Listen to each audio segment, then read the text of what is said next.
Buenas tardes, mi nombre es Lady Paula Lazo González del programa Salud Ocupacional. El ejercicio que yo escogí es el número 13. Determine cuál es el valor de la corriente y el voltaje que registra el amperímetro y el voltímetro respectivamente en cada uno de los tres circuitos mostrados. En la figura de la izquierda, la resistencia es de 2 ohmios que se muestra a cada lado de la fuente del voltaje que registra interna de la misma.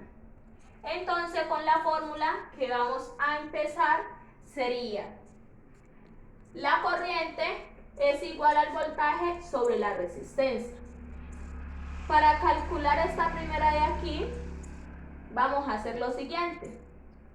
Vamos a calcular primero la resistencia, que sería la suma de la resistencia aquí, que serían 2 ohmios, y la resistencia abajo, que serían 4 ohmios. Entonces me daría una resistencia de 6 ohmios. Al hacerlo con la fórmula, lo haría que la corriente es igual al voltaje sobre la resistencia. Empezamos a reemplazar los valores, que serían los 12 voltios, que estarían acá arriba, sobre los 6 ohmios que me dio la suma de la resistencia, que eso me daría un igual a 2 amperios. Eso me equivaldría este amperio acá, que serían 2. Al sumar, para calcular los voltios, porque aquí como tal no se están recibiendo los 12 voltios, entonces vamos a calcular cuánto está recibiendo cada circuito en este ejercicio. En este ejercicio empezaríamos así: el voltaje 2 de ohmio es igual a la resistencia 2 ohmios por la corriente. Empezamos a reemplazar y sería así: 2 ohmios por 2 amperios me daría un total de 4 voltios. Haríamos lo mismo en la cuarta, que sería: el voltaje 4 ohmios es igual a la resistencia 4 ohmios, y la corriente me haría un igual de 4 ohmios por 2 amperios, me haría un total de 8 el voltaje. En total, en este circuito me daría 12 voltios. Seguimos con el segundo ejercicio para calcular también el amperímetro y la resistencia. En este caso no se puede medir porque tiene una resistencia muy alta. Y como este circuito, al tener esta resistencia tan alta, entonces es por eso que los electrones no pasan, y al no pasar no generan una corriente. Seguiríamos acá con el tercer ejercicio.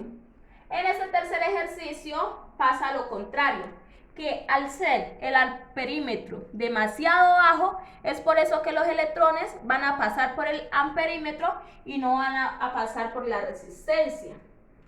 Pero en un caso contrario, si cancelamos esta resistencia de aquí, nos quedaría nomás esta resistencia de acá abajo, que sería la de 2 ohmios, 12 voltaje.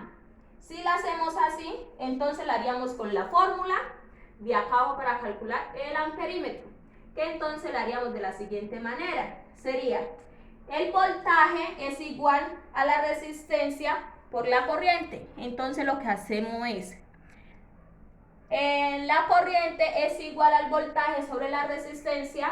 Sabemos que el voltaje vale 12 voltios y la resistencia sería de 2 ohmios. Entonces, al dividir 12 sobre 2 nos daría que sería el amperio, sería 6, y esa es la corriente.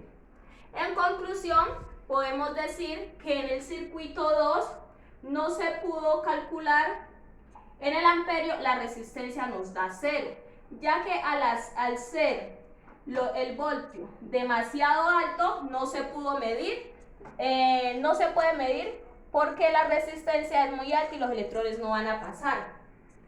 En esta de acá también pudimos concluir que al ser demasiado bajo el amperímetro no van a pasar tampoco los electrones, porque ellos pasarían por el amperímetro y no por la resistencia. Gracias.